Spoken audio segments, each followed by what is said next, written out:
بسم الله الرحمن الرحيم. السلام عليكم ورحمة الله وبركاته. حلقة 100 من السيرة النبوية الشريفة، على صاحبها أفضل صلاة وأتم التسليم، على آله وصحبه أجمعين. النهاردة هنتكلم عن مكة تلقت نبأ الهزيمة إزاي. اللي حصل إن المشركين فروا من ساحة بدر بصورة غير منتظمة، انتشروا في الوديان والشعاب، طبعا هاربين بيجروا هربانين من الموت، واتجهوا طبعا كلهم في اتجاه مكة، كل واحد من طريقه، كل واحد دخل في شعب او في وادي او في سكة. المهم انه كل واحد راح من سكة، ومرعوبين ومذعورين، مش عارفين هيدخلوا مكة ازاي اصلا، من الكسوف والخجل من الهزيمة اللي هم جايين يقولوا للناس انها حصلت لهم. ابن إسحاق بيقول: كان أول من قدم بمصاب قريش الحيثمان بن عبد الله الخزاعي، فقالوا: ما وراءك؟ قال: قتل عتبة ابن ربيعة. أول واحد دخل قريش يعني وجاب الخبر الوحش ده إن هم اتهزموا، كان الحيثمان ده. فبيقولوا له: إيه اللي حصل؟ قال لهم: قتل عتبة بن ربيعة وشيبة بن ربيعة وأبو الحكم بن هشام أبو الحكم بن هشام ده اللي هو أبو جهل، وأمية ابن خلف، في رجال من الزعماء سماهم، يعني وناس تانيين كمان زعماء سألهم. فلما أخذ يعد أشراف قريش اللي هم ماتوا، فصفوان بن أمية قاعد في الحجر بيقول: إيه والله إن يعقل هذا، يعني ده شكله مجنون، اسألوه كده أنا فين، لو عرف إن أنا، يعني لو عرفني يبقى هو صادق، لو هو مجنون مش هيعرفني. فقالوا له: ماذا فعل صفوان بن أمية؟ فين صفوان؟ قال لهم: هو قاعد هناك أو في الحجر، يعني هو سليم، مخه سليم، هو ما كانش قادر يستوعب إن ده حصل فعلا، فقال لك ده راجل ده مجنون. وقد والله رأيت أباه وأخاه حين قتل كمان، يعني مش بس ده هو قاعد اهو، لا ده كمان أنا شفت أبوه وأخوه اتقتلوا. قال أبو رافع مولى رسول الله صلى الله عليه وسلم: كنت غلاما للعباس. أبو رافع ده كان غلام للعباس، وكان لسه في مكة، ما كانش لسه هاجر للمدينة وقت بدر، وبعدين كان الإسلام قد دخل أهل البيت، دخلنا أهل البيت، يعني في الوقت ده أهل بيت النبي عليه الصلاة والسلام كانوا أسلموا، فمنهم العباس وأم الفضل، وكان العباس بيكتم إسلامه. دي رواية قيلت في كتب كتير، يعني إنه العباس اضطر يخرج للحرب مع المشركين ضد المسلمين، لأنه كان بيكتم إسلامه، مش عايز حد يعرف إن أهل البيت أسلموا، اللي هم أهل النبي يعني عليه الصلاة والسلام، أهل بيت النبي، علشان ما يتعرضوش التعذيب اللي كان بيتعرض له المسلمين وقتها من الكفار. فخرج معاهم وهو على إسلام، وكان بيكتم إسلامه. المهم ده غلام النبي عليه الصلاة والسلام، غلام العباس، كان بعد كده مولى للنبي عليه الصلاة والسلام اسمه أبو رافع، كان بيحكي الكلام ده. وبعدين بيكمل حكاية، بيقول إن أبو لهب كان تخلف عن بدر، ما خرجش معاهم في غزوة بدر، فلما جه الخبر كبت الله وأخزاه، واحنا بقى المسلمين الضعفاء المخبيين إسلامنا وجدنا في أنفسنا قوة وعزة. وبيقول على نفسه أبو رافع ده: أن أنا كنت راجل ضعيف أعمل الأقداح أنحتها في حجرة زمزم، يعني كان ماسك الأقداح بينظفها تقريبا، والله أعلم يعني. فوالله إني لجالس فيها أنحت أقداحي، وكان قاعد في غرفة أو حجرة زمزم دي، أو قاعد يعني عند البير بينظف الأقداح بتوعه، وعنده مين كمان؟ قاعدة أم الفضل. وسرنا ما جاءنا من الخبر، طبعا انبسطوا، هم كانوا أسلموا، فكانوا سعداء جدا بانتصار المسلمين وانتصار النبي عليه الصلاة والسلام. فبيقول إن لما أبو لهب جه يجر رجليه بشر، حتى قعد على حجرة من كتر النكد والغم، مش قادر يقف، فكان قاعد ظهره في ظهري. فبينما هو جالس إذ الناس قالوا: الناس إيه هذا؟ أبو سفيان بن الحارث بن عبد المطلب قدم، يعني جه أبو سفيان، رجع من الحرب، هو ما ماتش.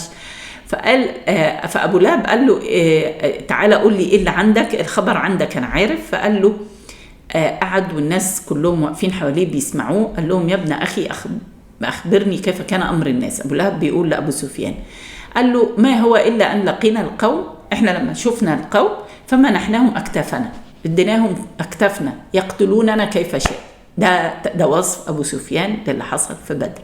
ويأسروننا كيف شاء وأيما الله مع ذلك ما لمت الناس، يعني ومع ذلك أنا ما لمتش الناس اللي سلموا نفسهم للمسلمين يقتلوهم. ليه؟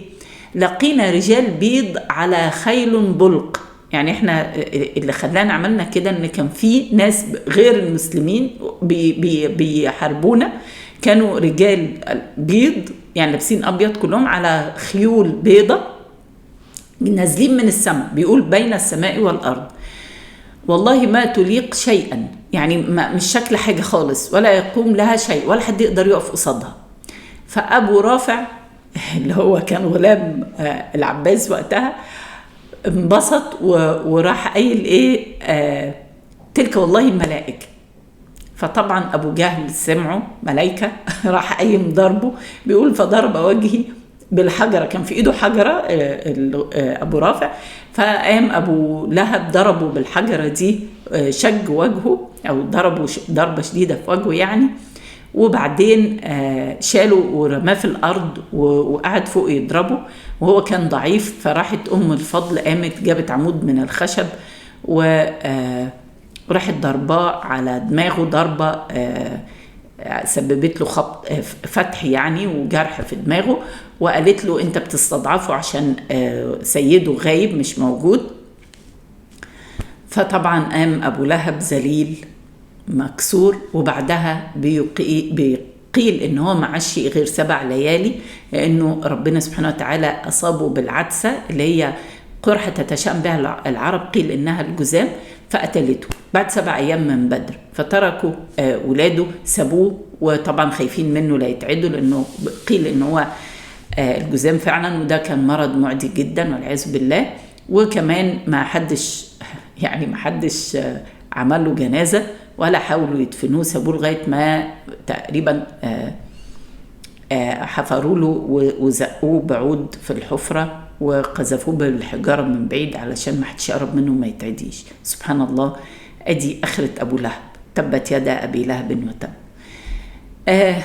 وكده مكة تلقت انباء الهزيمة الساحقة في ميدان بدر، وكان ده له اثر سيء جدا عليهم، لدرجة ان هم كمان منعوا النياحة الصويت يعني على القتل عشان المسلمين ما يشمتوش فيهم.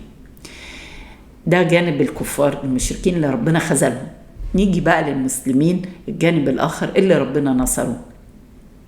لما تم الفتح المسلمين والنصر، الرسول عليه الصلاة والسلام بعت بشيرين لأهل المدينة علشان يبشرهم، ما يستناش لما يروحوا، لا هو عايز يعجل البشرة.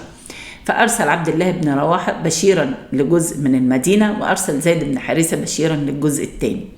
كان اليهود والمنافقين قاعدين في المدينة طلعوا إشاعة ودعايات كاذبة إن المسلمين اتهزموا، أشاعوا خبر مقتل النبي كمان عليه الصلاة والسلام.